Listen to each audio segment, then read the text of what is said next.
À gauche. Continuez tout droit. Tout droit.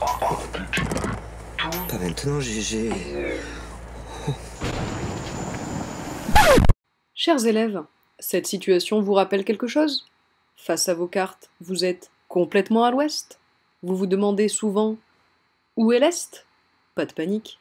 En quelques minutes, vous aurez la solution pour localiser et situer sans jamais perdre le nord, ni le sud.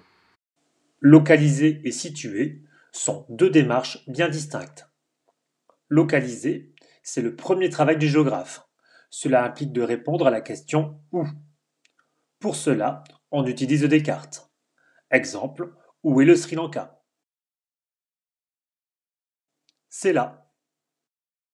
Localiser, en termes simples, c'est donc pouvoir dire c'est ici. Si on n'a pas de carte à montrer, on doit expliquer la position du lieu. Dans quel continent, dans quel pays, dans quelle partie du pays se localise le lieu étudié. Si on a des connaissances, on peut préciser aussi la région et le département. Exemple, Saint-Nazaire se localise en Europe, à l'ouest de la France. Connaissez-vous sa région et son département? Attention, si vous êtes en histoire, prenez garde à ne pas citer les régions actuelles et plutôt d'utiliser les provinces historiques.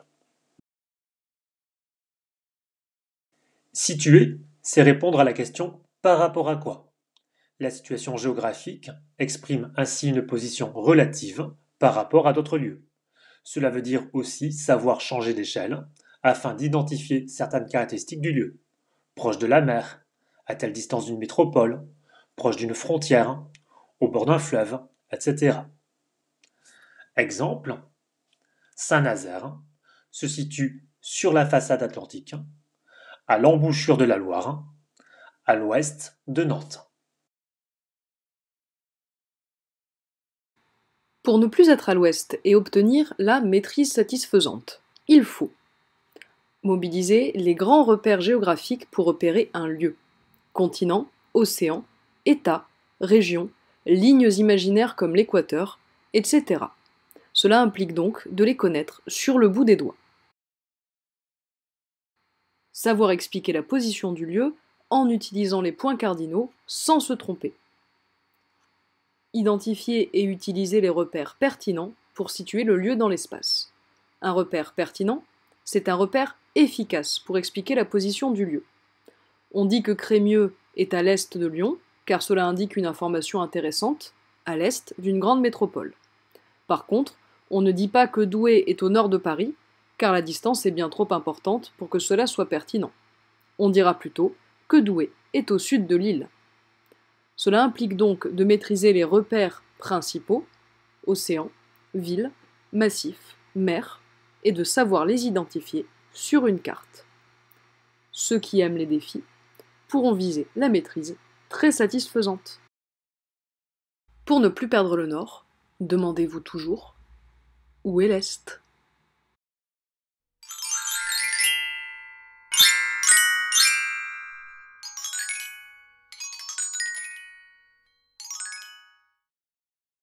En cas de besoin, référez-vous à votre ami, la Rose des Vents.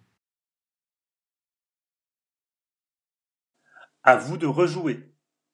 Reprenez votre copie et si vous n'avez plus de place, prenez une feuille vierge. Vous pouvez aussi ouvrir un document partagé avec votre professeur sur l'ENT. Repérez et écrivez la liste de vos erreurs. Exemple, je n'ai pas cité le continent ou le pays. Je me suis trompé dans les repères. Corrigez vos erreurs en utilisant les conseils donnés. Rendez ou renvoyez votre copie corrigée au professeur pour améliorer votre résultat. Bonne chance!